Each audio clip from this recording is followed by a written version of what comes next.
Muchas gracias, señor presidente. Buenos días, señoras, señores.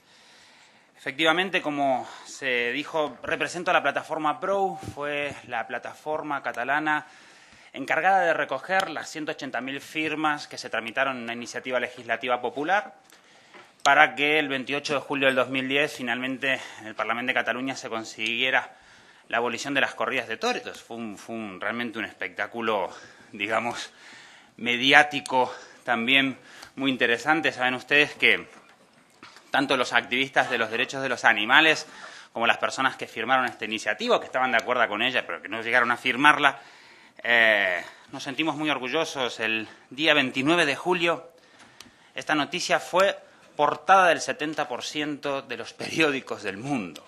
Hicimos una encuesta y realmente fue impresionante la atención mediática que tuvo este tema y la importancia que tuvo para que otras zonas, digamos, de diferentes partes del mundo, y no solamente en el tema de las corridas de toros, sino en general, entendieran que el asunto de la protección de los animales, tal y como dijo ayer el compareciente Enrique Alonso, es un asunto de derecho público, es un asunto político, en definitiva, no necesariamente partidista, creo que eso se apuntó varias veces en estos días, pero sí un asunto público, un asunto de derecho público y político. Por lo cual, interesantísimo que eso haya sucedido y quiero agradecer muy especialmente que nos hayan invitado también a decir pues lo nuestro, ¿no? Aquí en esta Casa Democrática.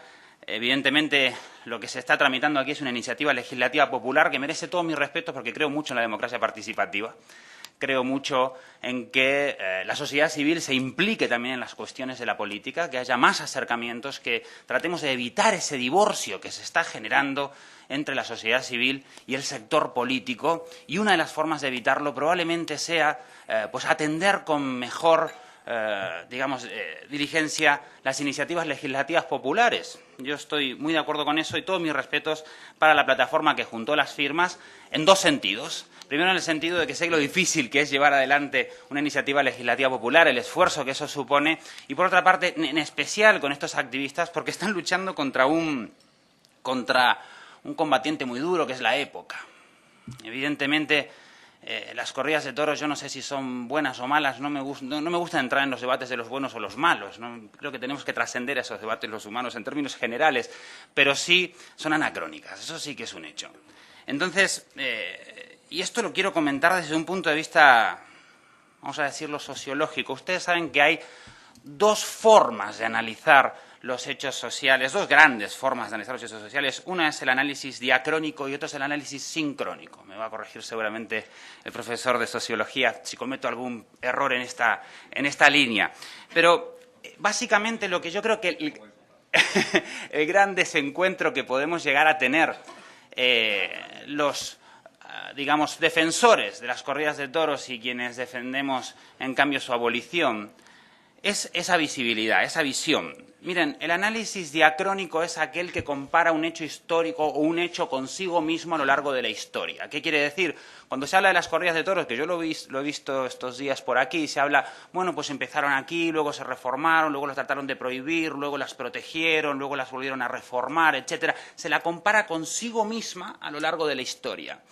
Los hechos sincrónicos son los que comparan los hechos sociales o históricos con otros hechos de la misma época. Entonces, nosotros podemos pensar en la corrida de toros, pues en la época de la Inquisición, y evidentemente creo que no me genera ninguna disonancia cognitiva el hecho de que hubiera habido corridas de toros en la época en que la vida humana tampoco valía nada. O incluso en épocas de guerras, en época de máxima violencia, como la guerra civil, donde la vida humana tampoco valía un duro. Entonces, es evidente que hay digamos, cierta sincronía en los hechos sociales. Lo que tenemos que preguntarnos es, a día de hoy, ¿en qué mundo estamos? O mejor dicho, ¿cómo tenemos que legislar para llegar al mundo en el que queremos estar? Entonces, el análisis sincrónico de la corrida de toros, si nosotros vemos la corrida de toros desde una visión sincrónica, realmente nos damos cuenta que son una excepción, y eso lo demuestran las leyes. Las leyes excepcionan a la corrida de toros, las leyes de protección animal las excepcionan. Por ejemplo, se hablaba estos días de que en Canarias las corridas no están prohibidas, simplemente no están excepcionadas, que es lo que pasa en todas las comunidades autónomas, son una excepción en la ley de maltrato animal. Y lo que se hizo en Cataluña, por ejemplo, fue eliminar esa excepción. Porque la pregunta que tenemos que hacernos no es si tenemos que prohibir las corridas de toros, sino hasta cuándo las vamos a seguir permitiendo de forma excepcional.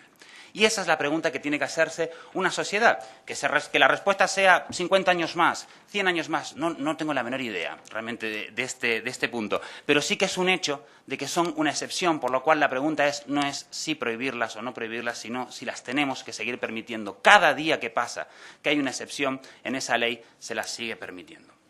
Entonces, yo simplemente decirles una cosa, las leyes provienen del análisis sincrónico y no del análisis diacrónico. Una cosa es que nosotros escribamos literatura, que hablemos de los cuadros, que hablemos de la música, que hablemos de todo lo maravilloso que pueda haber rodeado a, digamos, el evento de las corridas de toros o las actividades artísticas que rodearon a la corrida de toros, como rodearon tantas otras cosas buenas y malas. En la historia de nuestra humanidad, el arte se hizo sobre lo bueno y sobre lo malo. Por eso creo que no es el debate lo bueno y lo malo. El debate es otro. Y eso es el debate que proponemos los defensores de los animales. Por lo cual, yo pienso que ese es el primer punto a tener en cuenta. ¿Qué es la ley? La ley no deja de ser la materialización de un análisis sincrónico de la sociedad. Por lo cual, lo que se decida en esta casa va a hablar en el punto histórico en el que estamos. El segundo punto que me gustaba tocar también para generar cierta clarificación es el asunto de la libertad individual. He escuchado durante el día de ayer en varias ocasiones que la prohibición de las corridas de toros o la prohibición de cualquier actividad vulnera la libertad individual. En cierta medida puedo llegar a entender esa interpretación, pero bajo ningún punto de vista puedo llegar a compartirla y creo que no es una idea mía, creo que en cierta medida la pragmática de la política me acompaña o me acompañará en este discurso. Miren, la libertad individual parte de lo que la sociedad considera que está bien y que está mal, nunca por debajo, siempre por arriba. Porque si esto no fuera así, esta casa no tendría ningún sentido. Si prohibir fuera feo, este Parlamento sería feo. Entonces yo lo que creo que tenemos que plantearnos es qué cosa pesa más que otra. Miren, yo creo que los verdaderos enemigos de la libertad no son aquellos que intentan limitarla, son aquellos que intentan utilizarla para justificar según qué tipo de comportamientos. La palabra libertad nos genera cogniciones positivas a los seres humanos. Si yo te digo la palabra libertad, digo la palabra esperanza, la palabra regalo. Hay palabras caricia, nos genera cogniciones positivas.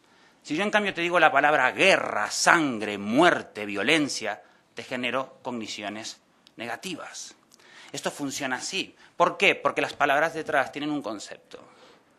Y si la palabra libertad nos genera cogniciones positivas, es porque hemos sabido limitarla. Porque si no tendríamos miedo de la libertad del otro. De la libertad del otro de violarme, de la libertad del otro de robarme, de la libertad del otro de agredirme. Por lo cual, si tenemos connotaciones positivas cuando escuchamos la palabra libertad, es simplemente porque hemos sabido limitarla. Cuando se prohíben unas actividades, se hace con el objetivo de proteger otras virtudes superiores. Entonces, creo que los verdaderos enemigos de la libertad no son quienes pretendemos generar un piso, un suelo social de lo que consideramos que está bien y que está mal. La libertad individual nunca parte por debajo de eso, señores, y ustedes lo saben perfectamente. El último punto que quiero tocar ya para ir concluyendo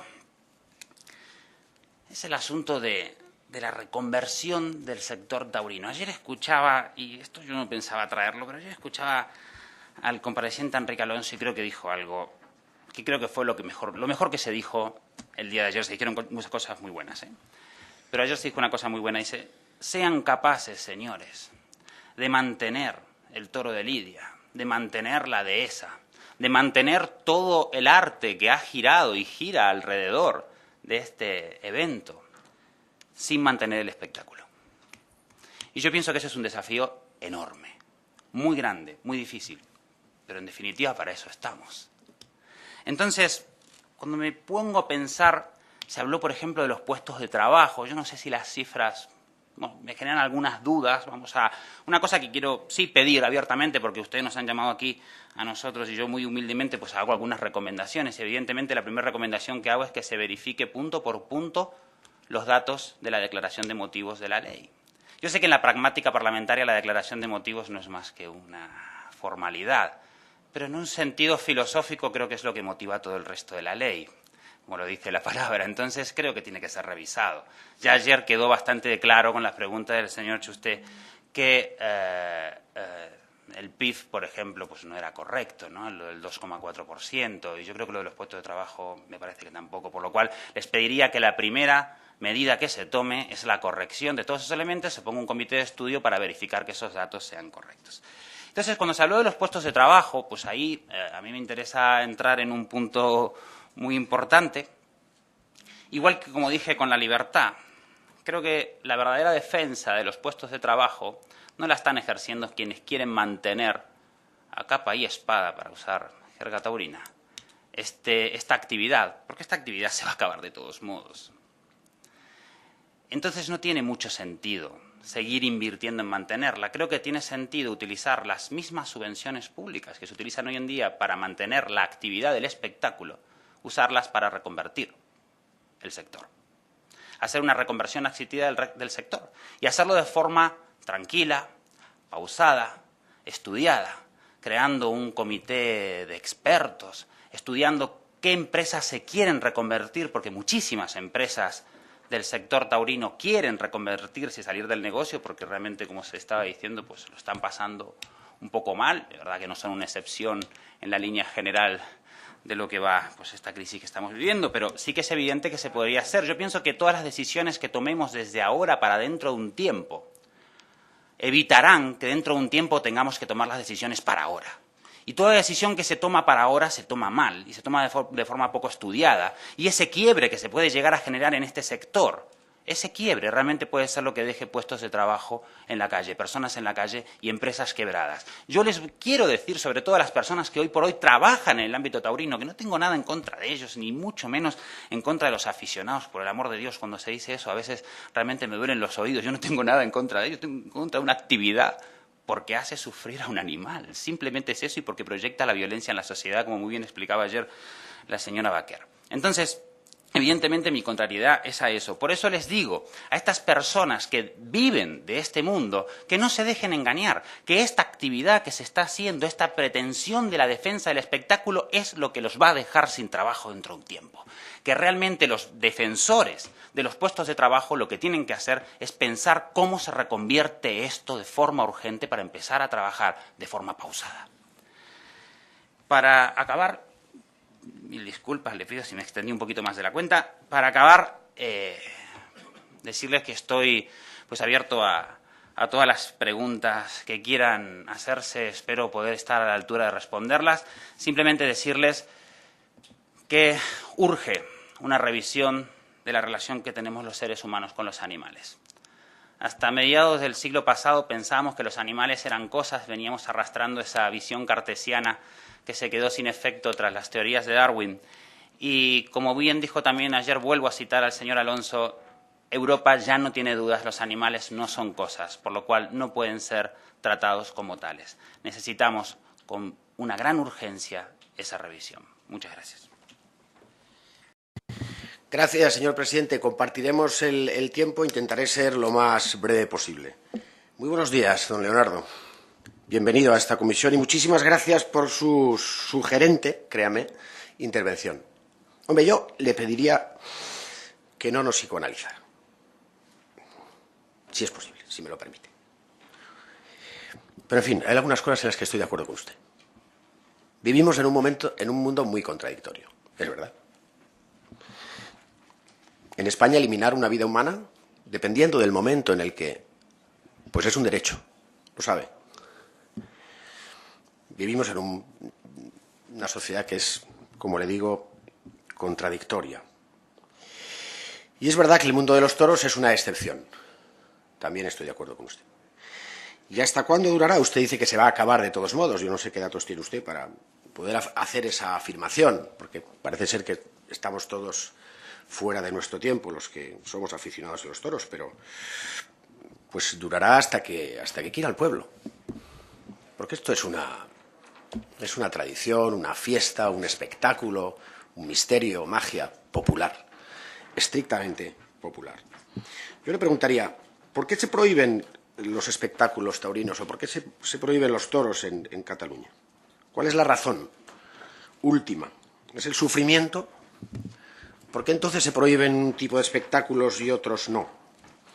¿Qué les diría a aquellos que dicen que esa prohibición supone cercenar o negar el derecho a decidir de los catalanes en ver o no participar de un espectáculo taurino?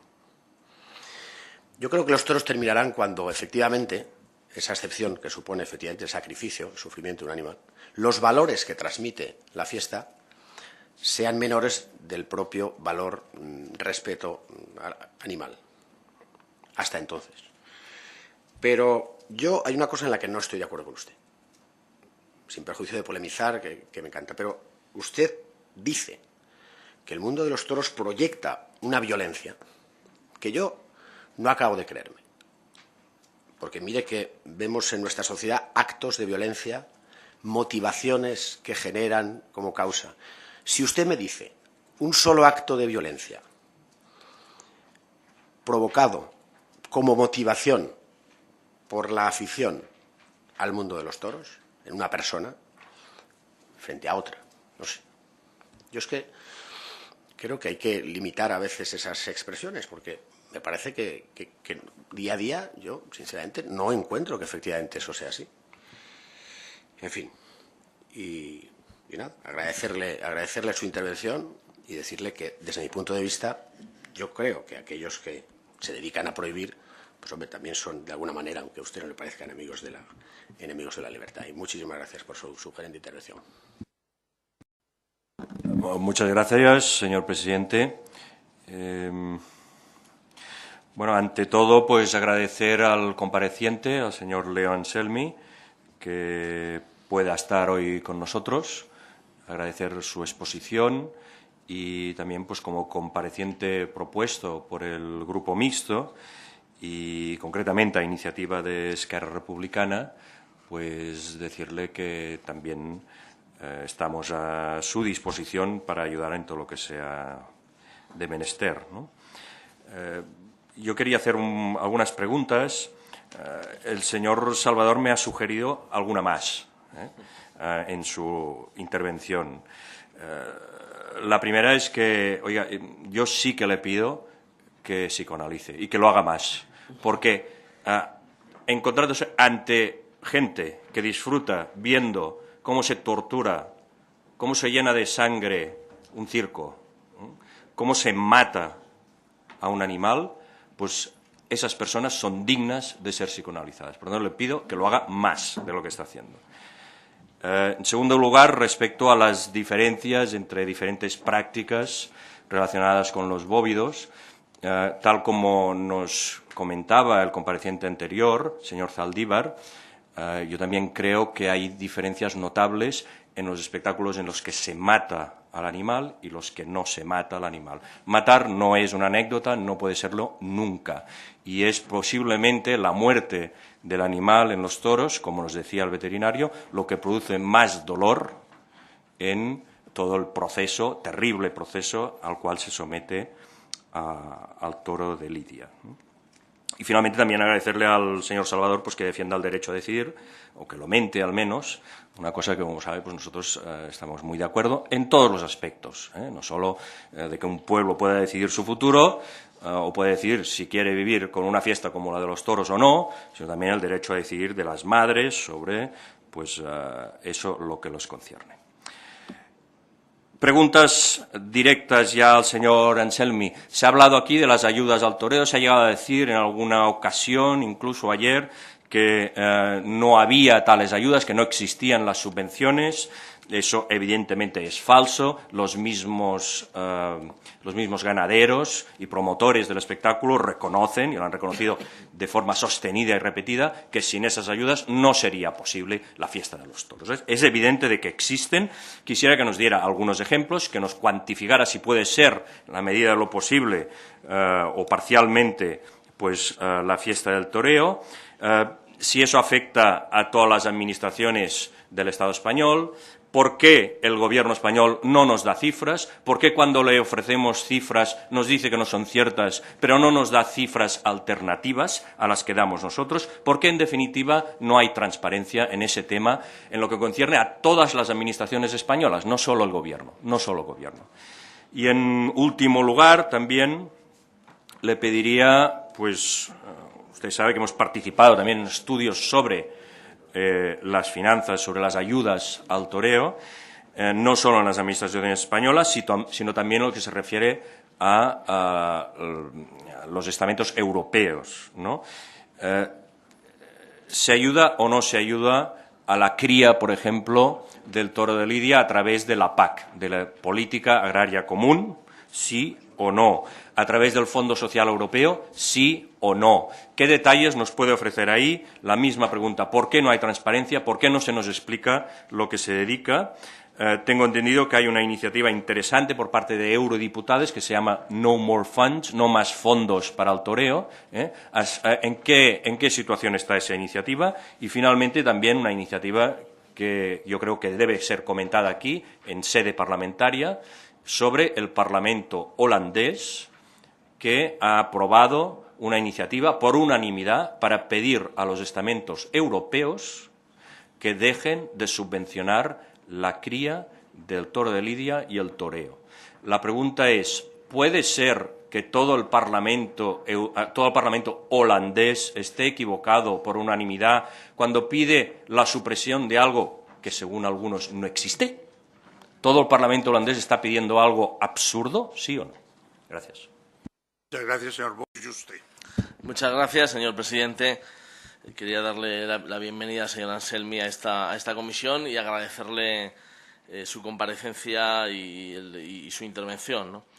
Creo que su comparecencia es muy importante porque, de alguna manera, la plataforma PROU sobrevolaba ayer en muchas intervenciones, ¿no? De hecho, los promotores de esta ILP venían a justificar su iniciativa precisamente como una reacción a lo que se aprobó, a la ILP de la plataforma PROU que se aprobó en el Parlamento de Cataluña, ¿no?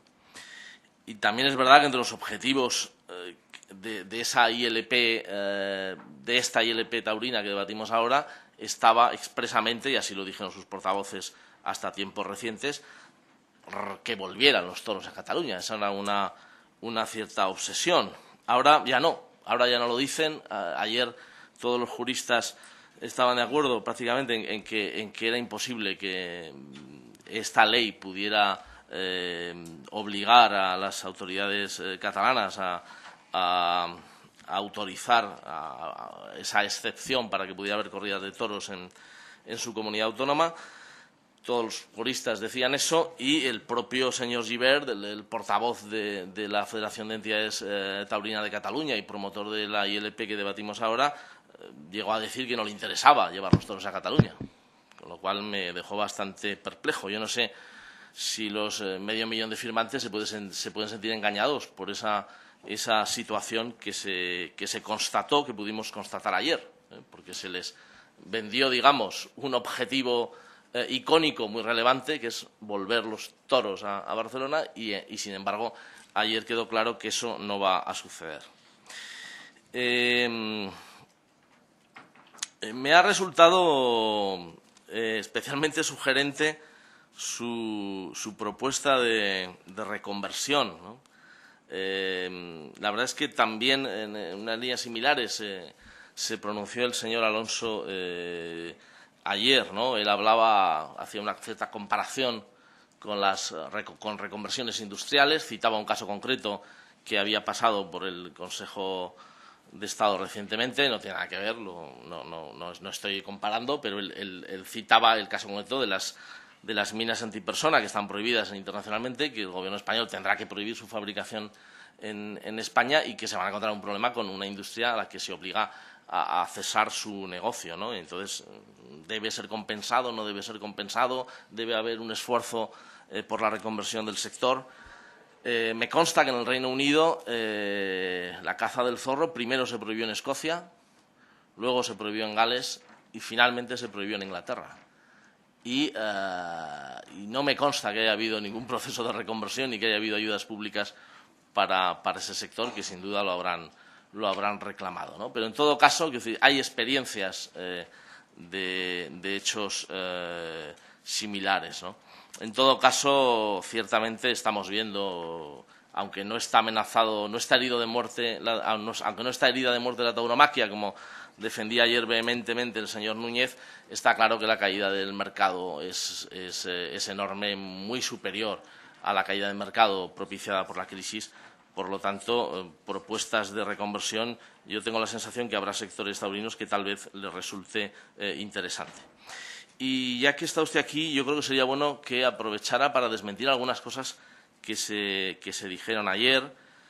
Se dijo ayer que en Canarias no hay prohibición, usted lo ha explicado, efectivamente. Se eliminó la excepción que pesa sobre la tauromaquia en un momento dado. No sé si tiene información concreta y detallada sobre eso, pero igual sí que sería bueno el citarlo. Cómo no, sobrevoló durante todas las comparecencias, o casi todas, la situación de que en Cataluña se prohibieron las corridas de toros y no los correbous. No sé qué tiene que ver que en Cataluña haya correbous o no con que se quiera declarar BIC las corridas de toros. No sé exactamente la relación que tiene.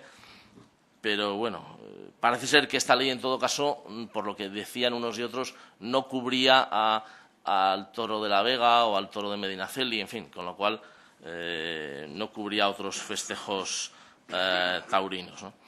En todo caso, cuando hablamos de estas cosas de Cataluña y de los correbous, yo siempre aprovecho para reconocer la coherencia de los partidos catalanes que forman parte del grupo de la izquierda plural, tanto Iniciativa Catalunya Verds como Esquerra Unida y Alternativa, que estaban en contra de las corridas de toros y siguen estando en contra de los capllaçats y de los embulats. Por lo tanto, vaya por delante ese ejercicio de coherencia por parte de los partidos catalanes del grupo parlamentario que represento en este momento. Es cierto que hay una serie de datos incorrectos en la exposición de motivos. Yo creo que la exposición de motivos de la ley es importante. Veía la cara del letrado y que me confirmaba que es importante que la exposición de motivos en una ley no es baladí. No es baladí. Entonces, si hay datos incorrectos, es grave. Espero que el Grupo Popular prepare enmiendas para corregir esos datos. No es lo mismo el 2,4% del PIB, como dice, del PIB, presuntamente aportación del mundo del toro, como dice la exposición de motivos de la ILP, a el 0,001 no sé qué, como dijo el señor Núñez ayer. Por lo tanto, no es lo mismo, ¿no? La duda que me queda es quién redactó la exposición de motivos y de dónde sacó los datos, ¿no? En todo caso, yo lo advertí en el debate de toma en consideración de la ILP, yo lo advertí, nadie me replicó. Y ahora me alegro de que la comparecencia del portavoz de la comisión de la Mesa del Toro pues haya aclarado esta cuestión. Presumo, por lo tanto, que otros datos económicos y de laborales y demás también pueden ser incorrectos, con lo cual habrá que verificarlos.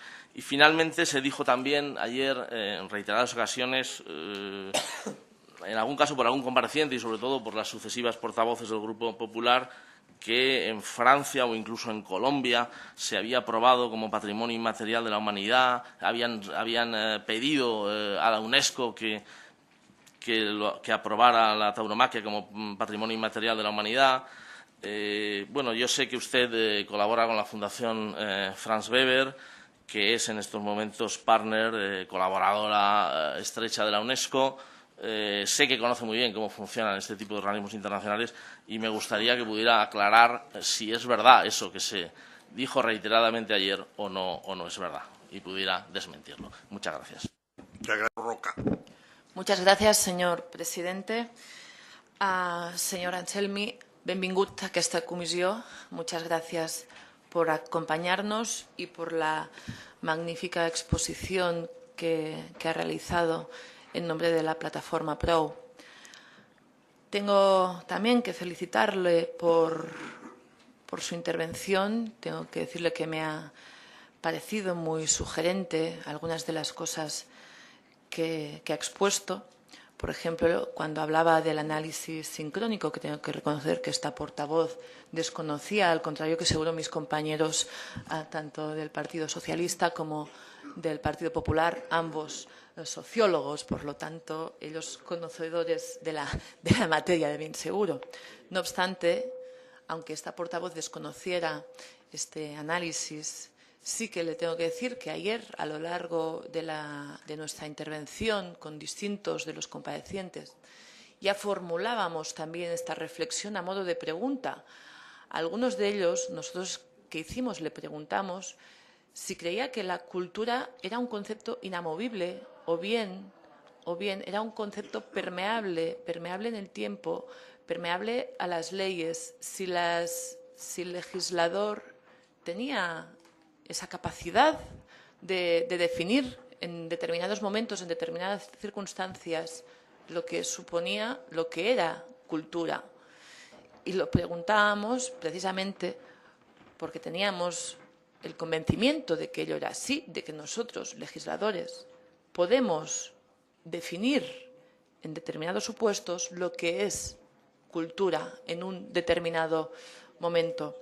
Por lo tanto, ese análisis sincrónico coincide con el planteamiento que ya formulamos desde Convergencia y Unió en las preguntas, a modo de preguntas, a los distintos comparecientes. También me ha parecido especialmente interesante la reflexión que ha hecho acerca de la libertad individual, los límites, la definición. En definitiva, por parte del Grupo Popular se alegó a modo de pregunta también o de reflexión a algunos de los comparecientes lo que ellos venían a decir que esta iniciativa suponía libertad, la libertad que se había negado probablemente en Cataluña, ¿no? Se sugería subliminalmente esta cuestión. Usted creo que lo ha definido claramente y, por lo tanto, no tengo que decir más. O sea, ¿dónde está la libertad? ¿Dónde está y la democracia y lo que representa un Parlamento democrático, lo que representa el Parlamento de Cataluña, que sus diputados votaron lo que creyeron? En mi grupo, en conciencia, en el grupo de Convergencia y Unió, como bien sabe, cada uno de nuestros diputados votó lo que en conciencia consideró más oportuno. Por lo tanto, la libertad creo que se expresó claramente en esa votación en el Parlament de Cataluña. Pasando ya a otra cuestión, ayer se insinuó a lo largo de distintas comparecencias que el origen de la prohibición en Cataluña no era tanto toros sí, toros no, sino que había otros motivos de índole política, de nacionalista catalán, para entendernos y hablando claramente, que aquí lo que era, estábamos ante un pulso entre Cataluña y España en relación a una cosa simbólica española como son los toros, y que ese era el origen de la prohibición en Cataluña, entre otros muchos, ¿no? Ustedes, como promotores de la iniciativa en Cataluña, me gustaría que nos explicaran también y que aclararan esta cuestión, porque quién mejor que ustedes, que fueron los que estuvieron buscando ese número ingente de firmas, que usted ha dicho con tono muy respetuoso que sabía perfectamente el esfuerzo que suponía una iniciativa legislativa popular y que, por lo tanto, usted también reconocía ese esfuerzo en la iniciativa que ahora estamos debatiendo. Por lo tanto, usted, como promotor, como representante de PROU, que también vivió ese proceso desde su origen en Cataluña, creo que es oportuno que también aclare hoy aquí cuál fue el origen de esta iniciativa en Cataluña y si percibió que tuviera algún otro tipo de connotación como el que se pudo insinuar ayer aquí en distintas de las comparecencias. Nada más y muchas gracias. Muchas gracias, señor presidente. Muchas gracias, señor Anselmi. Nos ha parecido una intervención, la suya, muy inteligente y le aseguro que digo inteligente como un elogio porque las palabras van cambiando de significado. En la antigua Grecia, político era el que se ocupaba de los problemas de los demás, e idiota era el que se desentendía de los problemas de los demás. Ahora parece que el que se preocupa de los problemas de los demás es un idiota y se van cambiando el significado de las palabras. Así que inteligente me ha parecido muy inteligente como elogio, me ha parecido una intervención que penetra en algunos de los problemas que estamos aquí abordando y penetra profundamente.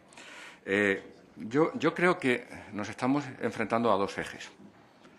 Que este problema en el que estamos, los problemas se defienden, como no tienen ni cuernos, ni estoques, ni nada, los problemas se defienden rodeándose de complejidad. Entonces, la forma de resolver los problemas es ir quitándole complejidad, ¿no? Ir analizándolos.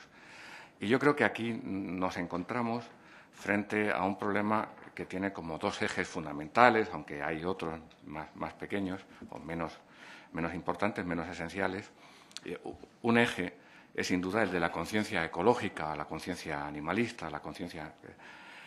Y otro eje es el de la identidad.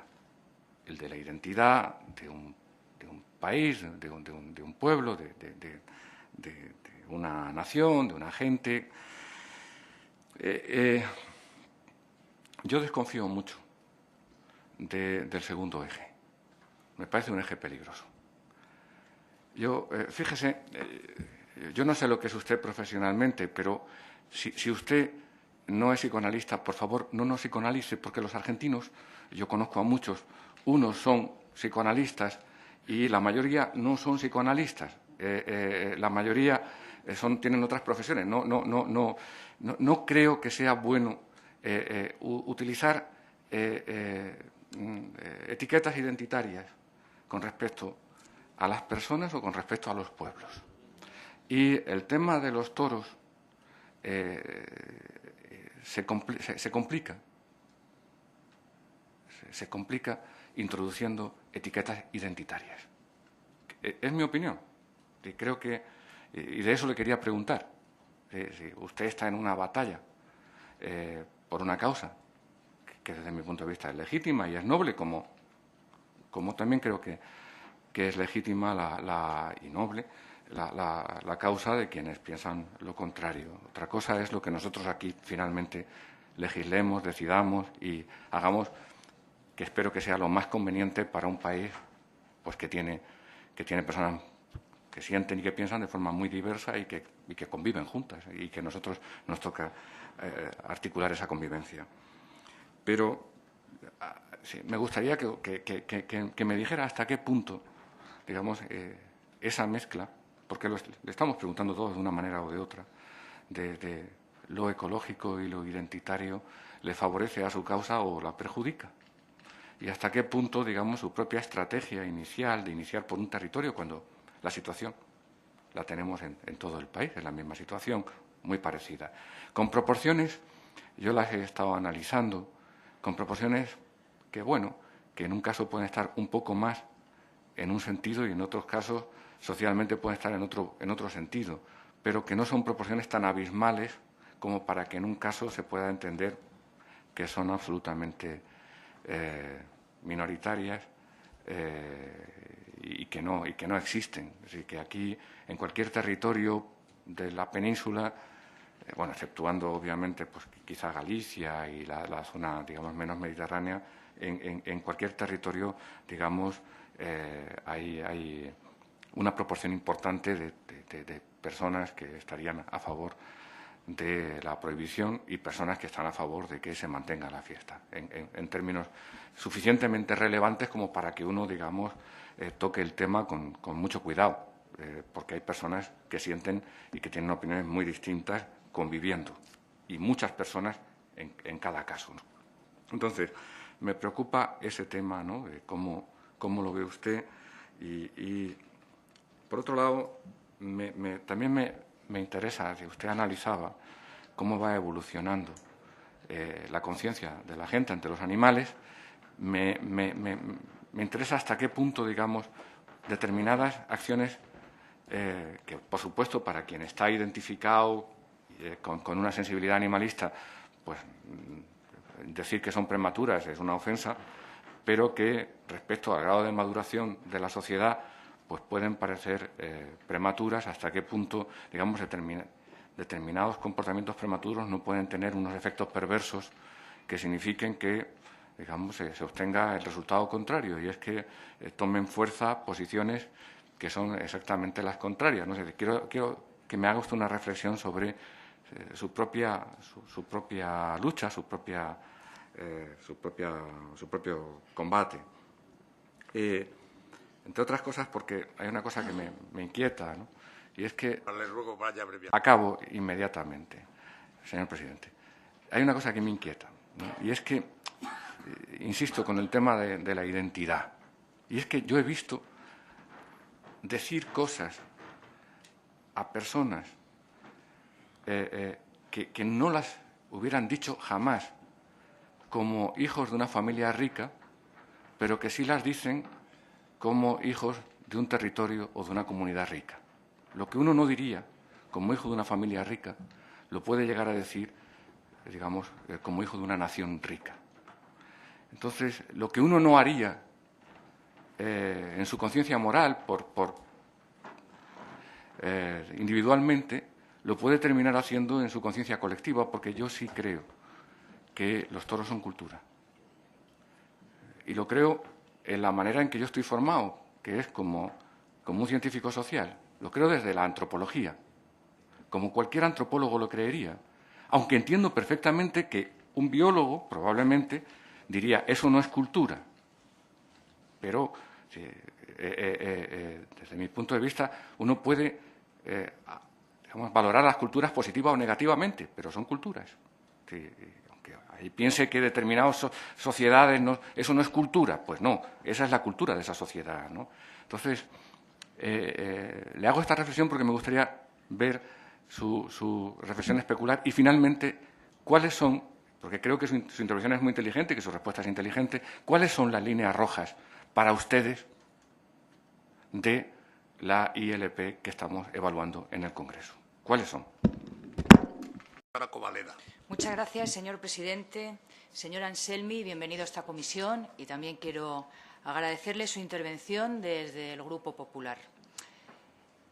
También le agradezco ese tono y su actitud positiva al hablar de una cosa tan importante que tenemos entre manos. Nos ha hablado desde el primer momento, habló usted de que la fiesta, la tauromaquia, la fiesta de los toros son anacronía. La tauromaquia es anacronía. Mire, yo quiero brindarle un término mucho más profundo, y es el término ucronía. Ucronía, como usted sabe, es el contexto mítico y cultural que es capaz de superar la realidad temporal.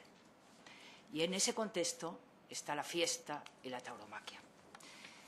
También ha hablado usted de la libertad individual, se ha referido explícitamente. Bueno, pero desde el imperativo categórico de Kant, de Immanuel Kant, usted sabe que su libertad termina cuando se enfrenta con mi libertad, con mi derecho.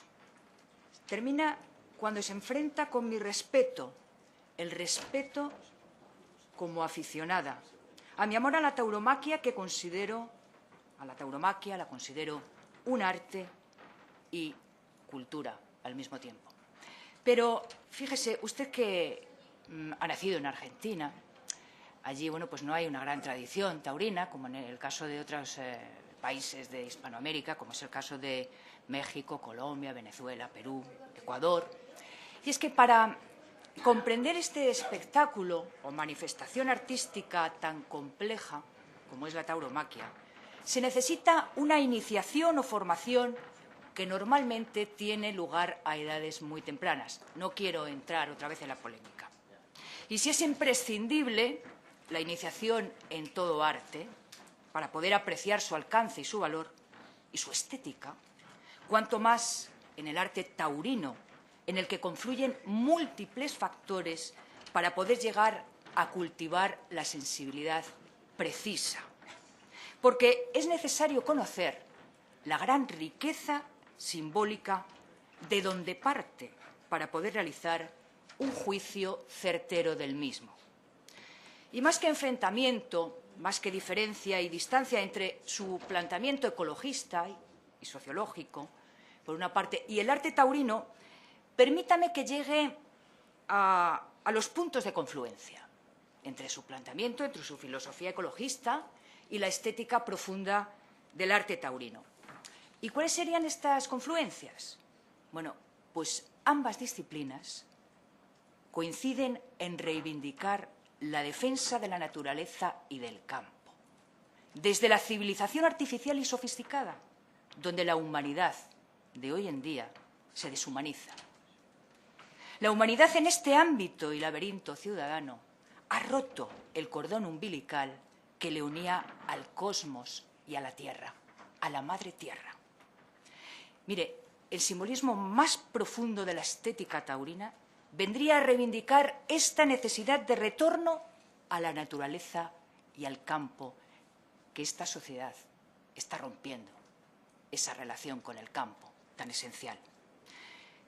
Lo mismo que ocurría en el siglo de oro español, reivindicaba también el retorno al campo, empezando por Lope de Vega o Calderón de la Barca, y antes Garcilaso, así como siglos antes lo hicieran también autores clásicos como Homero y Virgilio, igual que los labradores del poeta Gabriel Galán, salmantino como yo, que nos invitaban a comulgar en las virtudes y valores de la ética y la estética del campo.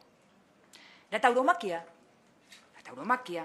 reivindica la ética y la estética del campo y de la naturaleza sobre la moral de la ciudad o civilización. En la estética de la tauromaquia tenemos dos ámbitos bien diferenciados. Por una parte está la ciudad, el ámbito ciudadano, que es el ámbito artificial. En el siglo XVII, las corridas de toros se celebraban en el centro de la ciudad, en la plaza, cuando antes no había plazas de toros. Cuando llegaron las plazas de toros, pues las plazas de toros están construidas de cemento, de hormigón, de ladrillo, es decir, pertenecen al ámbito ciudadano de lo artificial.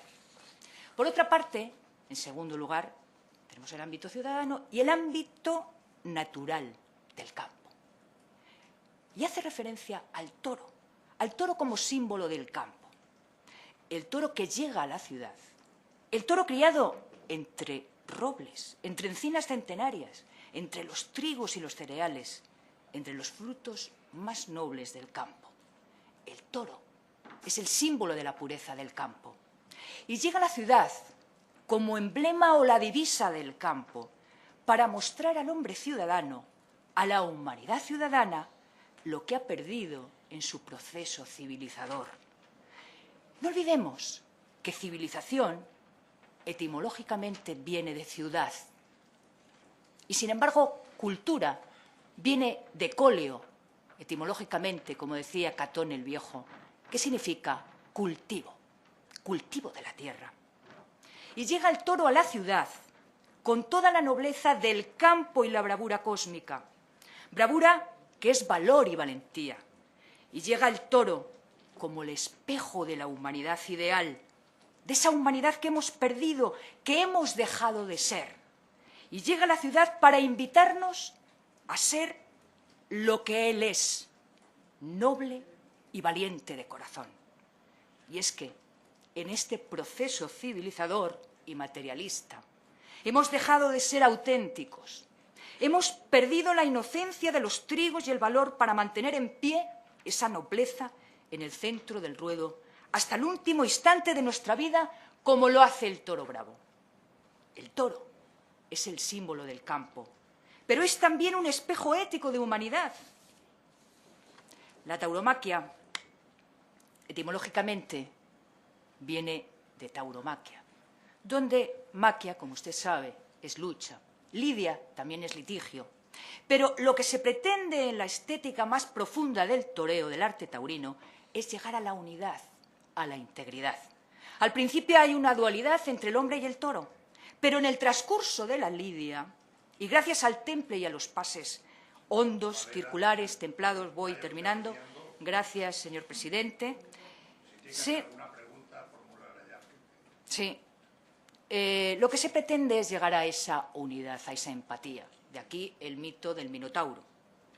Mire, le voy a poner una frase de uno de los grandes toreros de la historia, como Santiago Martín el Viti, para que usted vea la empatía, la comunión entre el torero y el toro.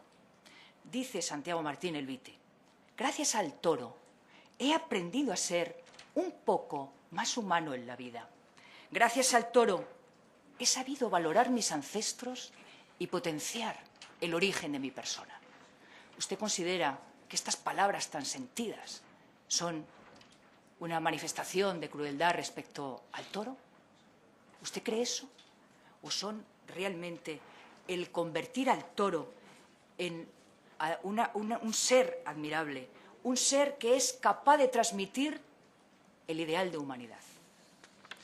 Señor Anselmi, le podría pues hablar de muchas cosas más, de la ecología y de la profundidad de la ecología, pero bueno, quisiera preguntarle, nos había dicho que los toros son, la tauromaquia es anacronía. ¿Considera que en otro momento hubiera sido posible el determinar los toros como bien de interés cultural? Nada más, muchas gracias. Bueno, muchísimas gracias por todas las intervenciones, las consultas, las palabras de amabilidad que he recibido por la intervención y las de no tan amabilidad, que son por las que quiero empezar. Señor Torres Mora, en cierta medida ofendió en un poquito al pueblo argentino, ¿no? La verdad es que los tópicos en general, no, déjeme que si quiere de que avance el compareciente, no, es todo lo contrario. Es todo lo contrario, digo, no, porque soy un amante del pueblo argentino y lo que he hecho es todo lo contrario, lo que he hecho es defenderlo. Creo que usted me ha interpretado mal. Alguien le ha dicho que no nos psicoanalizara y yo le he dicho que no se usara ese estigma o ese prejuicio, ese tópico, que no me parecía bien usar ese tópico porque conozco a muchos argentinos. Sí. Se ha entendido muy mal, entonces le pido disculpas por haberlo entendido mal, pero yo espero creo no haber que sido el único, porque realmente en el diario de sesiones y la literalidad de mi intervención podrá aclararlo. En todo caso, como soy humano y me puedo confundir, en la expresión que no en la intención he aclarado la intención, antes que nada. Bueno, en cualquier caso, mi postura iba por ese lado, porque realmente creo que si estamos pidiendo que no se hagan identificaciones, ese topicazo tremendo me parece horrible. Y aparte que, sinceramente, no veo el punto donde han psicoanalizado a nadie. Todo por el contrario, creo que en general saben que las posturas taurinas, antitaurinas son mucho más violentas que la que yo he planteado hoy aquí. Mi postura no es en absoluto violenta, al contrario, yo dije que respeto profundamente a las personas, que sean aficionados, que hagan lo que tengan que hacer, pero he sido claro con respecto a la cuestión del análisis sociológico, y en todo caso es un análisis social y no psicológico. Entonces, cuando digo que usted me dijo no nos psicoanalice, lo dijo usted, entonces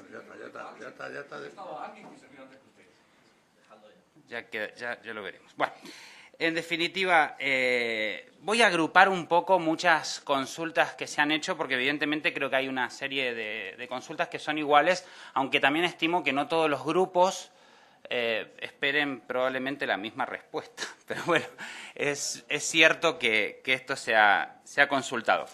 Primer punto.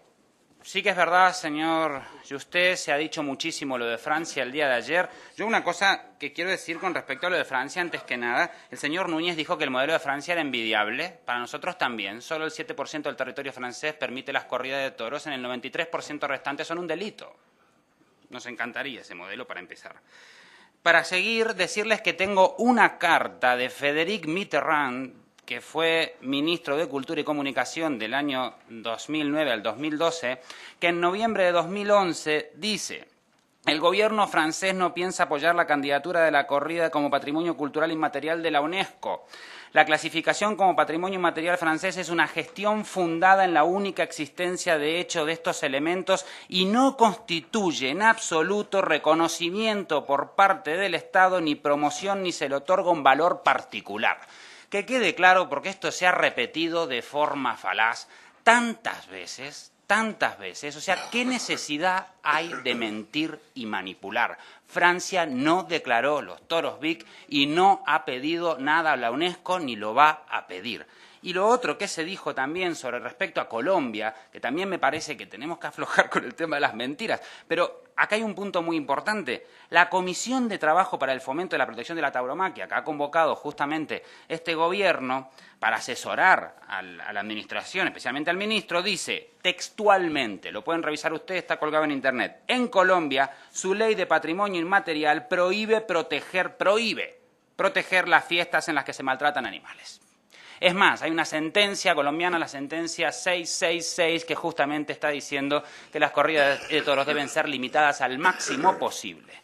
Por lo cual, yo les pido que revisen eso, que revisen el último informe también, la última sentencia del Consejo de Estado de Colombia, que dice que los animales son sujetos de derechos.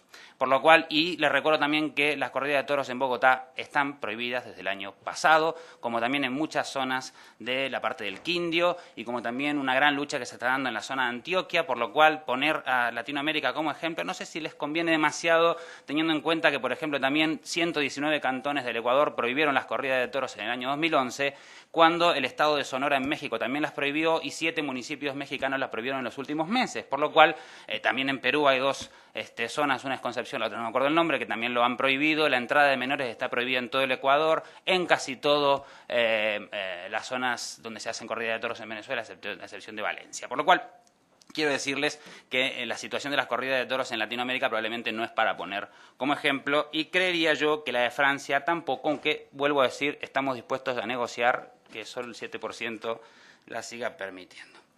Eso con respecto a lo de Francia, y ya no toco más ese tema.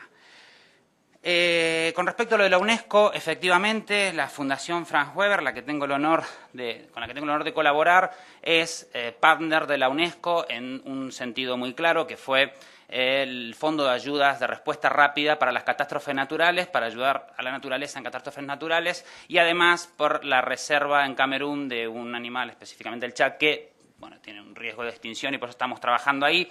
No trabajamos en la zona, digamos, de lo que tiene que ver con el patrimonio, pero sí conocemos exactamente los procesos de la UNESCO, pero tampoco me quiero remitir a mi interpretación personal, sino simplemente decir que ya la UNESCO el año pasado, por ejemplo, pidió a una página que se llamaba Tauro UNESCO, que habían puesto justamente, que ahora se llama Tauro Internacional, ya no se puede seguir llamando Tauro UNESCO porque la UNESCO instó a esa página web a cambiar su nombre y no relacionarlo, por lo cual la UNESCO es un tema que podemos seguir hablando. Yo estoy bastante tranquilo, estoy prácticamente seguro que la UNESCO jamás podría aprobar esto como patrimonio y en caso que lo hiciera tampoco veo demasiado la ganancia.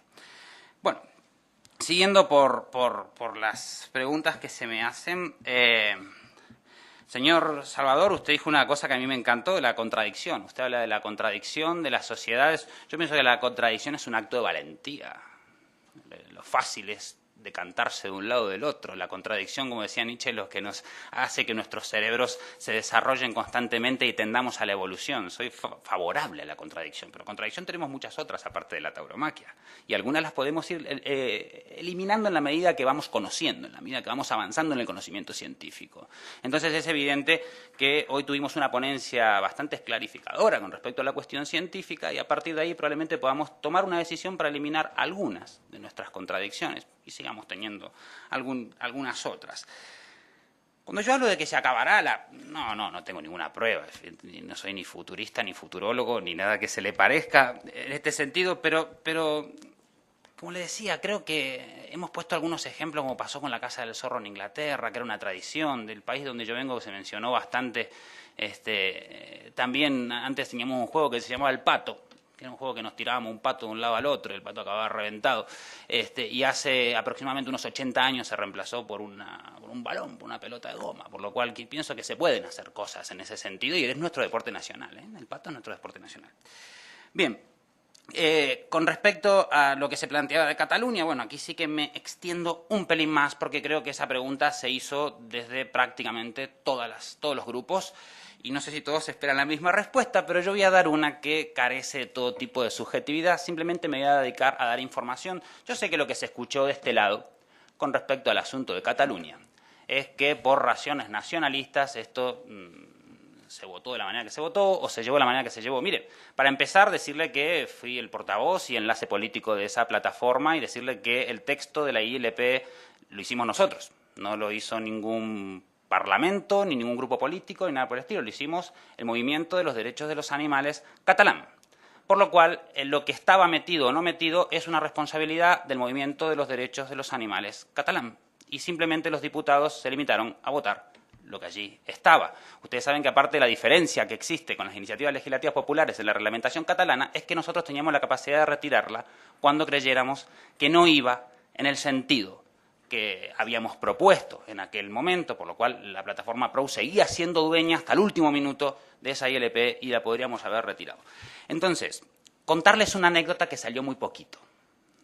Cuando empezó el debate de los toros, el Partido de Convergencia y Unió, el Partido Socialista, que tenían los dos, digamos, grupos más mayoritarios y de los cuales tenían también la llave para cualquier tipo de aprobación, se habló de un tema, que era la reforma de la corrida de toros. Y un tema que sonó mucho. Es decir, ¿por qué no hacemos una corrida de toros reformada, al estilo, creo yo, de Las Vegas, una cosa por el estilo? Si es una vez una corrida en Las Vegas, el toro tenía un velcro, bueno, una serie de cuestiones donde se reducía el sufrimiento de los animales. ¿Y quiénes fueron los que no aceptaron? El lobby taurino y el movimiento de los derechos de los animales. Y eso, en mi opinión, honra al lobby taurino. Se los voy a decir. Porque si hay una liturgia, esa liturgia se rompe, evidentemente también se rompe algo llamado tradición. Como se ha roto cuando se le puso el peto a los caballos, como se ha roto cuando... Sí, mire, tenemos algunas manifestaciones, hay que estirar de hemeroteca. Cuando se puso el peto a los caballos, los taurinos más ortodoxos decían que eso dejaba de ser corrida. Usted sabe que en ocasiones se medía la bravura de un toro en función de cuántos caballos destripara. Un taurino actual no podría ver una corrida de aquella época. Eran tremendamente crueles. Hay imágenes todavía en blanco y negro de TV Española que muestra este tipo de corridas y evidentemente la corrida de toros se reformó muchísimas veces. Y hubo muchísimas reformas en este sentido, por lo cual hay que tirar de hemeroteca en este sentido. Ahora, sigo con lo de Cataluña. Yo les voy a decir otra cosa más, les voy a dar una serie de datos. En todo el Estado español hay 131 ciudades que prohíben el uso de animales en circo, 99 son catalanas. Es la única autonomía de todo el Estado que prohíbe el sacrificio o matanza o ejecución de perros y gatos en las perreras y en las protectoras. Es la única que tiene un código civil que diferencia a los animales de las cosas. De hecho, es uno de los únicos 5 códigos civiles en el mundo que diferencia a los animales de las cosas. Es una autonomía donde se ha avanzado al punto de que los animales no pueden ser exhibidos en los escaparates para evitar la compra compulsiva y la compra compasiva. Evidentemente, cuando se habla de temas identitarios, claro que se habló de tema identitario en Cataluña, hubo una comparecencia de una antropóloga de la Universidad de Valladolid, o sea, de catalana no tenía mucho la señora, que dijo que los catalanes se sienten identificados con la protección animal, lo cual probablemente sea una comparecencia maravillosa. Porque si existe una identidad, es una identidad con la compasión, una identidad con el respeto, una identidad con la evolución del pensamiento. Entonces, por lo cual, si hay una identidad fue esa. No van a encontrar ni una sola comparecencia más, ni una sola declaración de motivos, ni una sola ponencia de ningún diputado catalán en un sentido identitario. Y yo, que visité uno por uno con mi portafolio a todos ellos, les puedo decir que nunca tuve una apreciación de esas características. Y en las 180.000 firmas que se recogieron, no les voy a negar, hubo algunas personas que tenían manifestaciones de estas características, pero evidentemente no fue la mayoría, ni siquiera una pequeña minoría, menos que eso. Decirles con respecto al asunto de los correbous, hay un punto muy importante a reconocer.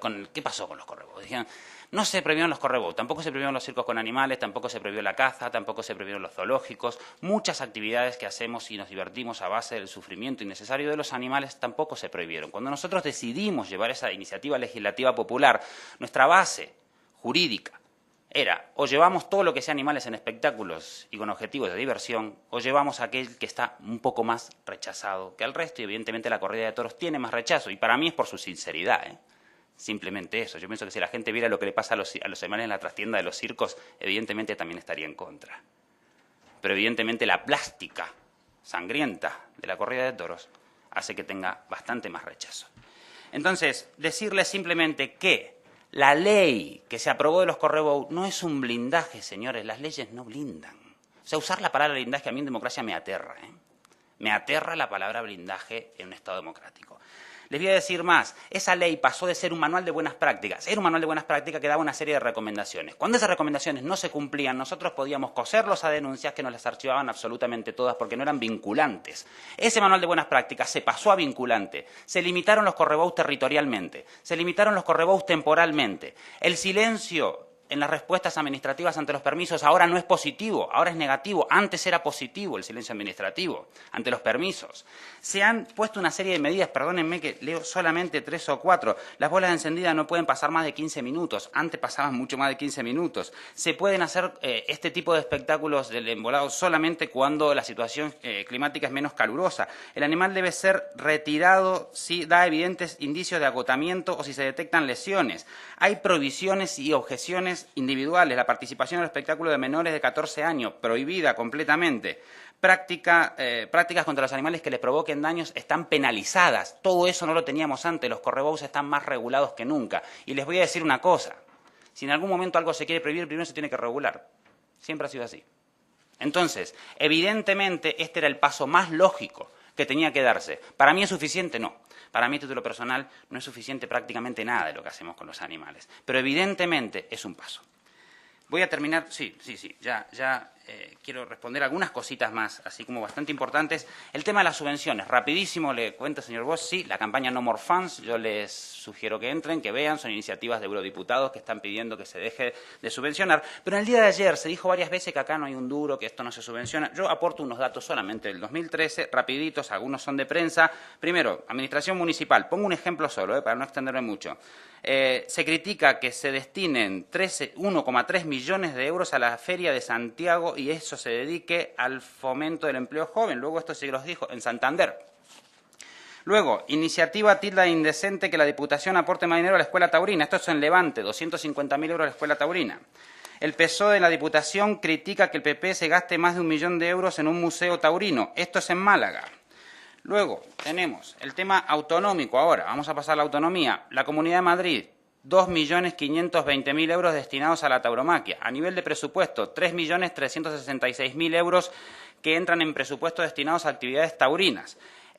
Y un tema que acá se tocó muy interesante, que decían que hay un canon que se paga. Los destinos del canon de la explotación de la plaza van destinados, dice, los derechos de canon aportados por la empresa adjudicataria de la explotación de la Plaza de Toro de las Ventas se destinará a la mejora del propio edificio, por lo cual todo el canon que se paga vuelve de nuevo como a lo mismo.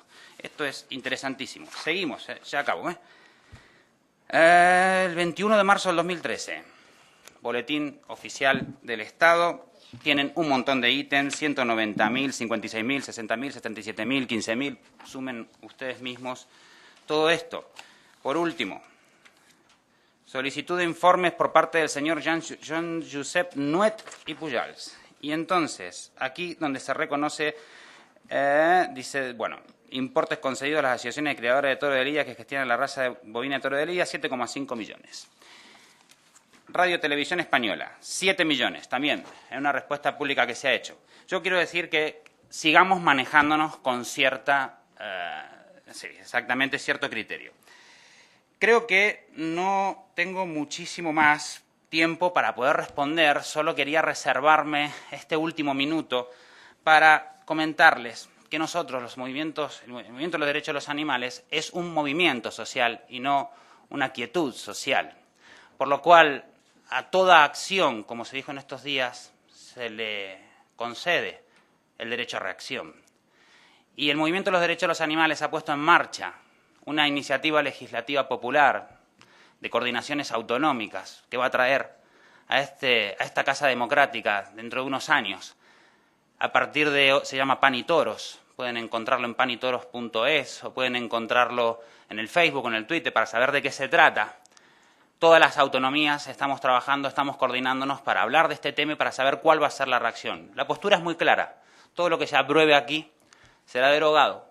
Y además vamos a tocar 3 o 4 temas muy importantes, como por ejemplo el fin de las ayudas públicas, la prohibición de la entrada de menores y el acceso de menores a las plazas de toros, la devolución a las autonomías de las competencias que se puedan llegar a invadir en el caso que suceda, y no tenemos ningún tipo de inconveniente en dialogarlo con todos los grupos el hecho de plantear una reconversión del sector, por lo menos para las empresas que así lo merezcan y así lo quieran. El movimiento de los derechos de los animales tiene todo el derecho de tener esta reacción, tal y como se dijo los días pasados. La sociedad funciona así, por lo cual dentro de un tiempo pues probablemente tengamos que volver a conversar de este tema en esta casa, y todo debate siempre es positivo y siempre tiene que ser bienvenido, y espero que las consideraciones que se tuvieron en los días pasados a la comisión promotora de esta ILP que hoy estamos hablando sean las mismas y con el mismo abrazo y el mismo respeto nos traten a nosotros cuando traigamos la nuestra. Muchísimas gracias.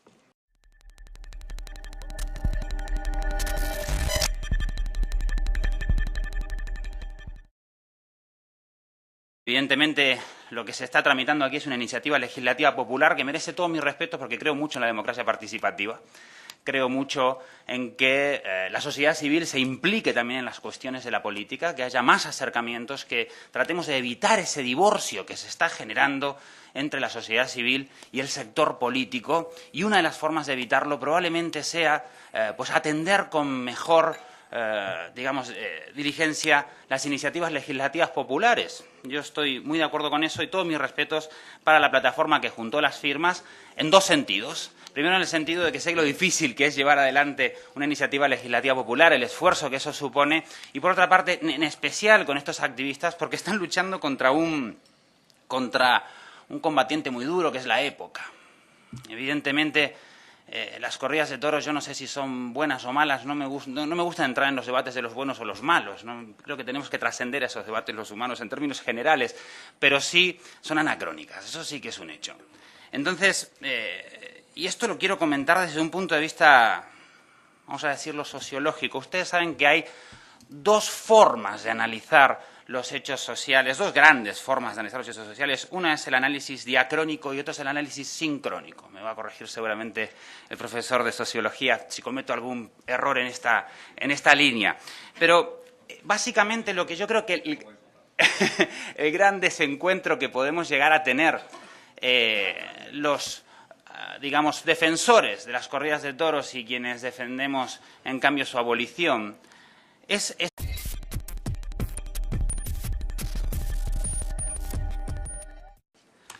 Muchas gracias, señor presidente. Buenos días, señoras, señores. Efectivamente, como se dijo, represento a la plataforma PROU. Fue la plataforma catalana encargada de recoger las 180.000 firmas que se tramitaron en una iniciativa legislativa popular para que el 28 de julio del 2010 finalmente en el Parlamento de Cataluña se consiguiera la abolición de las corridas de toros. Fue realmente un espectáculo, digamos, mediático también muy interesante. Saben ustedes que tanto los activistas de los derechos de los animales como las personas que firmaron esta iniciativa, que estaban de acuerdo con ella, pero que no llegaron a firmarla, nos sentimos muy orgullosos. El día 29 de julio esta noticia fue portada del 70% de los periódicos del mundo. Hicimos una encuesta y realmente fue impresionante la atención mediática que tuvo este tema y la importancia que tuvo para que otras zonas, digamos, de diferentes partes del mundo, y no solamente en el tema de las corridas de toros, sino en general, entendieran que el asunto de la protección de los animales, tal y como dijo ayer el compareciente Enrique Alonso, es un asunto de derecho público, es un asunto político, en definitiva, no necesariamente partidista, creo que eso se apuntó varias veces en estos días, pero sí un asunto público, un asunto de derecho público y político. Por lo cual, interesantísimo que eso haya sucedido, y quiero agradecer muy especialmente que nos hayan invitado también a decir pues lo nuestro, ¿no?, aquí en esta Casa Democrática, esa interpretación, pero bajo ningún punto de vista puedo llegar a compartirla, y creo que no es una idea mía, creo que en cierta medida la pragmática de la política me acompaña o me acompañará en este discurso. Miren, la libertad individual parte de lo que la sociedad considera que está bien y que está mal, nunca por debajo, siempre por arriba. Porque si esto no fuera así, esta casa no tendría ningún sentido. Si prohibir fuera feo, este Parlamento sería feo. Entonces yo lo que creo que tenemos que plantearnos es qué cosa pesa más que otra. Miren, yo creo que los verdaderos enemigos de la libertad no son aquellos que intentan limitarla, son aquellos que intentan utilizarla para justificar según qué tipo de comportamientos. La palabra libertad nos genera cogniciones positivas a los seres humanos. Si yo te digo la palabra libertad, digo la palabra esperanza, la palabra regalo. Hay palabras caricia, nos genera cogniciones positivas. Si yo en cambio te digo la palabra guerra, sangre, muerte, violencia, te genero cogniciones negativas. Esto funciona así. ¿Por qué? Porque las palabras detrás tienen un concepto. Y si la palabra libertad nos genera cogniciones positivas, es porque hemos sabido limitarla. Porque si no tendríamos miedo de la libertad del otro. De la libertad del otro de violarme, de la libertad del otro de robarme, de la libertad del otro de agredirme. Por lo cual, si tenemos connotaciones positivas cuando escuchamos la palabra libertad, es simplemente porque hemos sabido limitarla. Cuando se prohíben unas actividades, se hace con el objetivo de proteger otras virtudes superiores. Entonces, creo que los verdaderos enemigos de la libertad no es esa visibilidad, esa visión. Miren, el análisis diacrónico es aquel que compara un hecho histórico o un hecho consigo mismo a lo largo de la historia. ¿Qué quiere decir? Cuando se habla de las corridas de toros, que yo lo he visto estos días por aquí, se habla, bueno, pues empezaron aquí, luego se reformaron, luego las trataron de prohibir, luego las protegieron, luego las volvieron a reformar, etcétera. Se la compara consigo misma a lo largo de la historia. Los hechos sincrónicos son los que comparan los hechos sociales o históricos con otros hechos de la misma época. Entonces, nosotros podemos pensar en la corrida de toros, pues en la época de la Inquisición, y evidentemente creo que no me genera ninguna disonancia cognitiva el hecho de que hubiera habido corridas de toros en la época en que la vida humana tampoco valía nada. O incluso en épocas de guerras, en época de máxima violencia, como la guerra civil, donde la vida humana tampoco valía un duro. Entonces, es evidente que hay digamos, cierta sincronía en los hechos sociales. Lo que tenemos que preguntarnos es, a día de hoy, ¿en qué mundo estamos? O mejor dicho, ¿cómo tenemos que legislar para llegar al mundo en el que queremos estar? Entonces, el análisis sincrónico de la corrida de toros, si nosotros vemos la corrida de toros desde una visión sincrónica, realmente nos damos cuenta que son una excepción, y eso lo demuestran las leyes. Las leyes excepcionan a la corrida de toros, las leyes de protección animal las excepcionan. Por ejemplo, se hablaba estos días de que en Canarias las corridas no están prohibidas, simplemente no están excepcionadas, que es lo que pasa en todas las comunidades autónomas, son una excepción en la ley de maltrato animal. Y lo que se hizo en Cataluña, por ejemplo, fue eliminar esa excepción.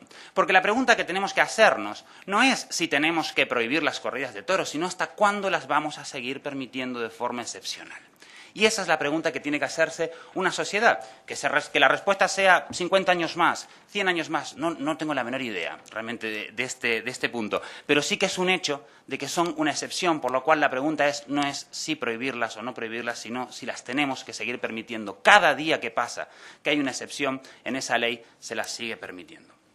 Entonces, yo simplemente decirles una cosa, las leyes provienen del análisis sincrónico y no del análisis diacrónico.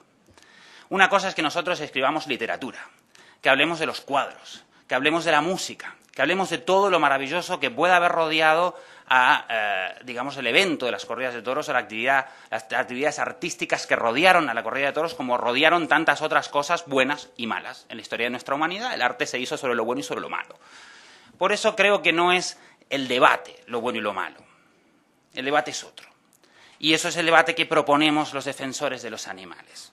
Por lo cual, yo pienso que ese es el primer punto a tener en cuenta. ¿Qué es la ley? La ley no deja de ser la materialización de un análisis sincrónico de la sociedad. Por lo cual, lo que se decida en esta casa va a hablar en el punto histórico en el que estamos.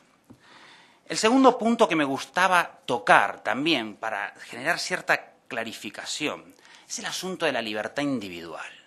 He escuchado durante el día de ayer en varias ocasiones que la prohibición de las corridas de toros o la prohibición de cualquier actividad vulnera la libertad individual. En cierta medida puedo llegar a entender